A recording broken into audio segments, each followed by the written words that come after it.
प्रिय मित्रों नमस्कार।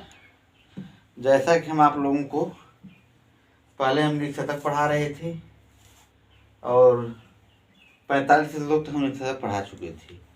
बीच में हम एक श्लोक पूर्व मेघ का पहला श्लोक हम कहे भाई बीच में थोड़ा बहुत बदलाव भी होता रहना चाहिए। पता लगा कि एक ही चीज़ पढ़ा रहे हैं तो थोड़ा बहुत विषयांतर होना जरूरी है। वैसे विषयांतर क्या ये भी सिलेबस में है कि जिस सिलेबस में नीति शतक है और पूर्व मेघ पूरा है, पूर्व मेघ उत्तर मेघ दोनों है, और आपका किराता जो नियम है 46 श्लोक, शुक्नाशोक देश है, उत्तर रामचरित तृतीय अंक है, अभिज्ञान शकुंतलम चतुर्थ अंक है और शुक्नाशोक देश है, और आपका पूरा व्याकरण बाबूराव सक्सेना से है। तो मेरे साथियों 6 किताब हैं।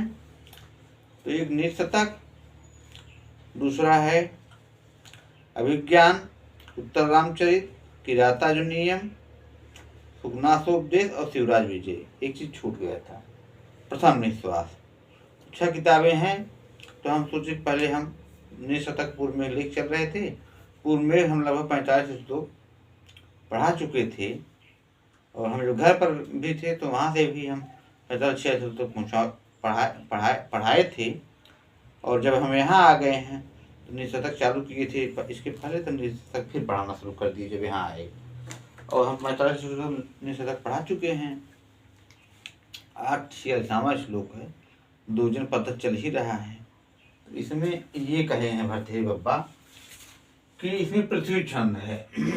शशि दिवस धूसरो गलित यौवना कामनी सरो विगत वारिजम मुख मनक्षण स्वाकृते प्रभु धन परायण सतत दुर्गति सज्जनो नृपांगण गतः खलो मनुष्य सप्त सल्यान्य। भरथरी बाबा कहते हैं कि ये 7 लोग हमारे मन में खटकते हैं, मतलब इन 7 लोगों के विषय में चिंता जाहिर करते हैं। कौन कौन? नंबर 1 ये है, नंबर 1 कहते हैं शशि दिवस धूसरो, माने ऐसा चंद्रमा, दिन में धूमिल चंद्रमा। जब दिन में चांद निकलेगा जाहिर सी बात है कि उसकी अवस्था ठीक नहीं रहेगी, एक चीज। दूसरा चीज ये कि भाई धूमिल रहेगा, मलिन रहेगा, मलिन चंद्रमा। दूसरा यह है कि वह सुंदरी जिसकी तरुणाई गलित यौवना कामनी, माने ऐसी युवती जिसकी जवानी ढल गई है, मतलब कि तरुणाई मतलब वही जवानी से ही है। और कमल विहीन सरोवर वारिजम, सरो विगत, विगत माने विहीन, ऐसा सरोवर जिसमें कमल न हो। नंबर 1 पॉइंट, शशि दिवस धूसरो गलित यौवना कामनी मुख मनक्षण स्वाकृते, मने सुंदर स्त्री जो कि अनपढ़ है, साधारण भाषा में, ठेठ भाषा में हाँ अनक्षर। अब यहाँ मतलब कि हाँ अनक्षर मतलब कि नए तत्पुरुष है यहाँ अनक्षरम में। अविद्यमान अक्षरा है, मन जिसको सुंदर हो, स्त्री खूब हो, खूबसूरत स्त्री हो, सुंदर हो, लेकिन वो पढ़ी लिखी न हो, ये भाव है। सुंदर आकृति वाला निरक्षर भट्टाचार्य पुरुष, माने पुरुष हो चाहे स्त्री हो, स्वाकृते सबके लिए बात किया गया। सुंदर स्वाकृत, सुंदर आकृति वाला भट्टाचार्य अनक्षर पुरुष, माने अज्ञानी पुरुष, निरक्षर या कहें अनपढ़ ठेठ भाषा में। और दुर्दशाग्रस्त प्रभु धन परायण है, ऐसा राजा जो लालची हो, हाँ ऐसा लोभी राजा, पुरुष धन लोलुप राजा, प्रभु धन परायण है और सतत दुर्गति सज्जनों, ऐसा सज्जन दुर्दशाग्रस्त सज्जन, राज दरबार पहुंचा हुआ दुष्ट, सतत दुर्गति सज्जनों, माने दुर्दशाग्रस्त सज्जन।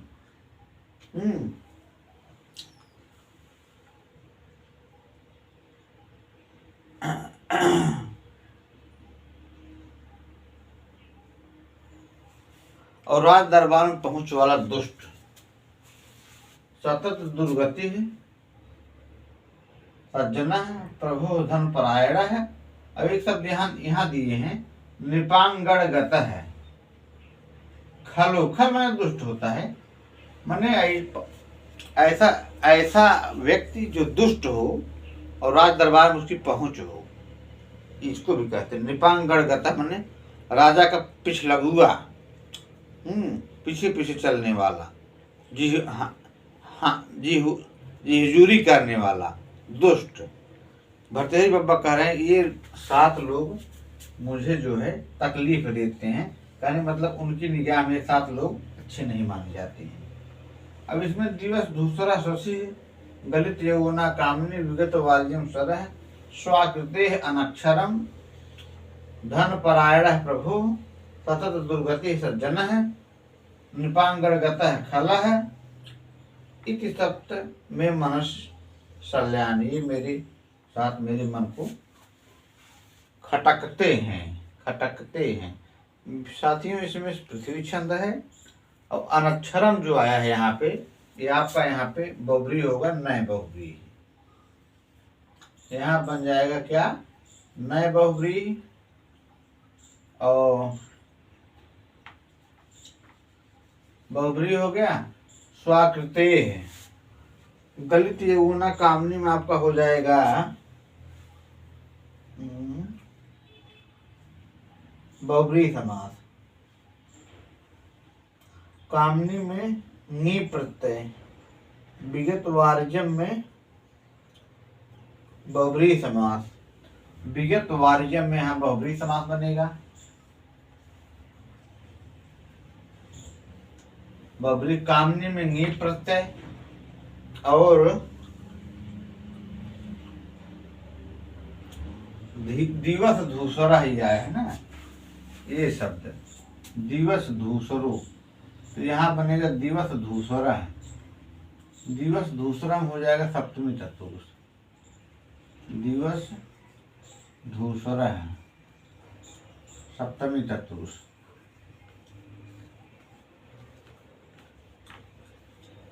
सप्तमी तत्पुरुष और परम अयनम परायणम, परायणम कर्मधारय हो जाएगा। और अनक्षरम बताए हम आपको, नए बहुब्री होगा। अविद्यमानम अक्षरम, स्वाकृते है, स्वाकृते में हो जाएगा बहुब्री समास। स्वाकृते है ये आया है ना, प्रभु धन प्राण सज्जनों स्वाकृते, यहाँ ये स्वाकृते में हो जाएगा आपका बहुब्री समास। ये हो गया, स्वाकृते में बहुब्री हो जाएगा। और इसी तरह से निपस अंगनम निपांगनम, निपांगण गतः में आपका हो जाएगा षष्ठी तत्पुरुष। निपांगण गतः में आपका हो जाएगा षष्ठी तत्पुरुष। इस तरह से तत्गति द्वितीय तत्पुरुष, कुमत चैत सूत्र न सृढ़, आंगन के लिए अंगन और अंगन दोनों शब्द का व्यवहार होता है। तो मेरे प्रिय साथियों इस तरह से ये आपका 46वां श्लोक संपन्न हुआ। आपका जय प्रसाद दुबे आपके लिए सदैव समर्पित। नमः संस्कृताय, जय हिंद। इसी साथ मैं अपनी वाणी को विराम दे रहा हूँ।